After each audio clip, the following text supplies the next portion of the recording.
Well, hello there. Today I took the car out for a little spin, and well, one thing that always bugs me is when your steering wheel is just like so, just a little bit askew. Normally, people can fix that by alignments, but I haven't done that yet. Nor do I know where this alignment's going to fall because I recently put the whole car together. So I'm going to check. The first thing you should probably always check before you get down to the bottom, the end of the steering, is all the way up here at the wheel. Make sure my wheel is indexed, meaning that it's at its 12 o'clock position. Follow it down to my first U-joint, make sure that's indexed correctly, make sure it's in line with the second U-joint at the steering box, and that U-joint is in fact aligned with the steering box. Once I do that, I can verify the pitman arm is straight and center and where it needs to be, and then we can go out to adjusting the tie rods for tow. I may be able to adjust the by just changing the steering U-joints on the steering arm. So we're going to get into that real quick.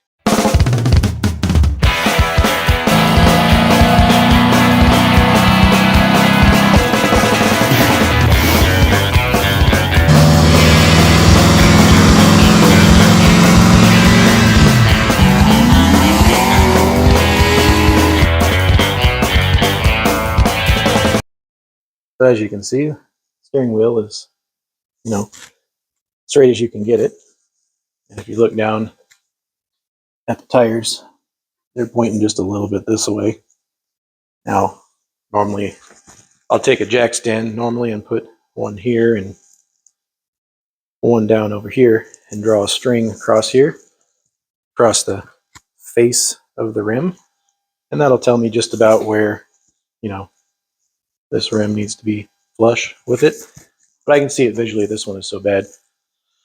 So, next step here is to pop in the hood. So as you can see out of my column here, I've got a universal joint and then a collapsible steering shaft. You're only going to thank yourself when you get in a wreck and that thing collapses and doesn't go into your chest. It's only another $30. Let's go ahead and get it. I got another universal joint here, which goes into the box. I've already verified that the box is straight on the pitman arm. You can kind of see that here when it focuses, but that's straight and it's indexed already. So I know that the box to the pitman arm orientation is correct. And I know by looking at this that the U-joint up here is clocked and in line with this U-joint. So really, the only other thing that could be slightly off, because the steering wheel has like a good 60 degrees between each position you can mount the steering wheel, like that. The only thing that could be off would be this spline joint right here, which is, there's a flat spot on the box that indexes this, but you can still be on that flat spot and be off like 1 or 2 teeth. So I'm going to move myself over a tooth and see how it lines up. Okay, so I rotated this 1 tooth that way, just, undid all the screws, pulled it back, and we'll put the wheel back here, back to 0, and wouldn't you know it, almost perfect. So I got me some of these plates. I got these on eBay a couple years back. Somebody was selling them pretty cheap. They're just little turntables with degree markings on there. You start getting into camber caster, all that stuff, that works. But for me, this allows me to have the tire be able to move freely while I make changes if I'm doing tie rods. Slide these under there. If you don't have those, that's fine. You can take some, trash bags and sit under there and the wheels will still move. You may have to roll them back and forth a little bit and shake and readjust before you measure, but this is what we're going to use. And go ahead and drop these tires down on there. And then we're going to get into,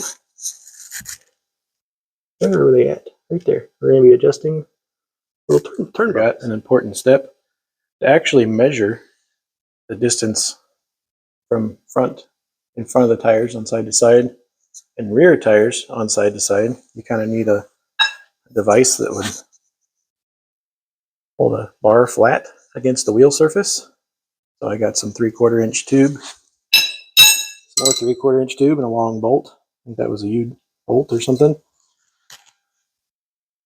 And I put these right in here on the back side of the rim, and then I have a hole, and that guy cinches up against it, and it will hold that tight. Let me show you. So here they are installed. This just gets pulled with the nut here, and then I've got little grooves that I put in here. You can put a tape measure on either side.